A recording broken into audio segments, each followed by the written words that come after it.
Today's episode is about this wonderful ambulance and the volunteer who makes this happen, Patrick Eckert.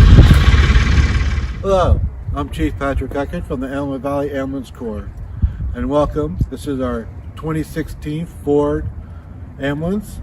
It's manufactured by Osage, which is the company that made the actual box. And what we're going to start with is the important stuff on the outside. So every compartment has something unique inside. This first compartment holds 2 fire extinguishers and our oxygen equipment for inside the rig.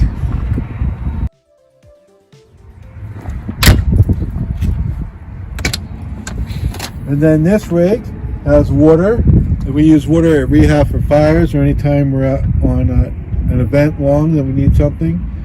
A rope bag for many creeks and rivers we have, flares. And this rig actually has a winch on the front to help pull people out, so we have a bag full of chains. This little compartment here is to help for extrication. We don't do auto extrication at this squad. Our fire department does, but we have some equipment to help get into cars if we need to. This compartment is a very important compartment. It holds what we call our stair chair. And this stair chair is a specially designed chair to go up and down steps. We have turnout gear in case we have to get into a building or into a car to help rescue somebody. And some cribbing to help stabilize a car before the fire department gets there.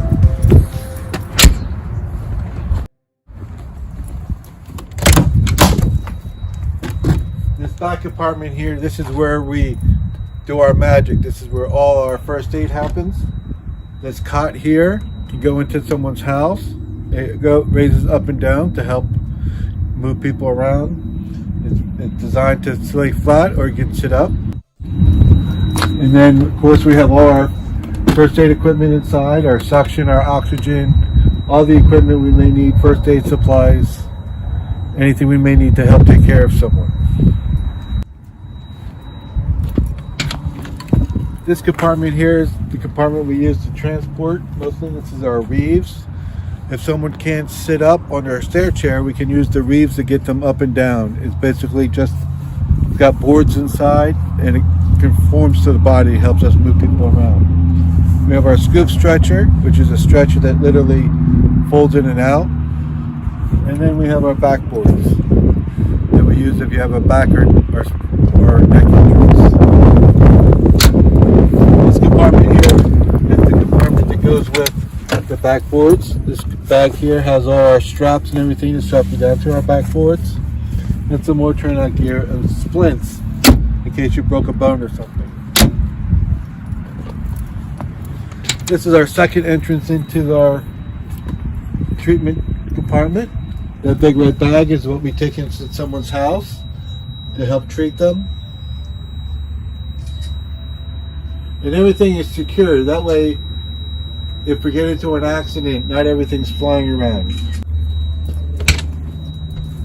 And this last compartment here, this is our inside-outside compartment. It's got our AED, our suction, another jump bag, and all our COVID supplies when we go into someone's house.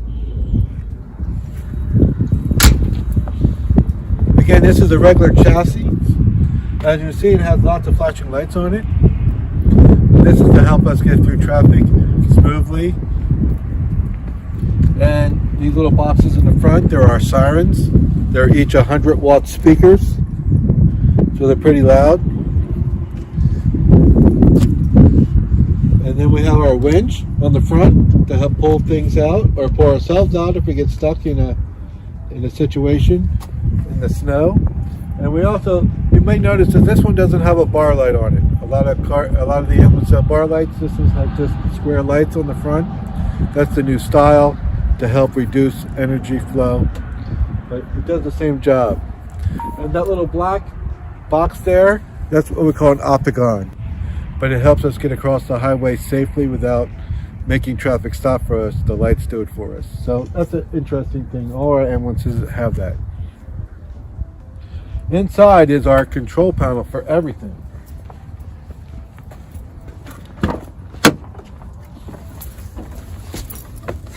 So again, it's a regular pickup truck, so everything is normal on the steering wheel and the dash. The only difference is we have different lights. This is for our winch. This is all our emergency power. What we call the Opticon, which is the light that changes the traffic patterns. This is a low siren thing. When I came up that road before, you heard that low tone. That's what makes that do it. Of course, an air horn. Of course, our siren control. And then we also have a radio that talks to our communication center, and we can talk to other ambulances and our paramedics from the hospital. So we're fully equipped and ready to go. So I've been a volunteer for almost 30 years. I volunteer with my wife, who's also been a volunteer in an EMT for 30 years. So together we help mentor other EMTs. Our squad is very young. Our average age is 25. The squad itself is 65 years old as of next year. So we're very excited about that. I love helping people, and that's why I volunteer. If you want to volunteer for your local fire department or rescue squad, you should check out the websites of your local agencies around you and see what you can do for them. Thank you.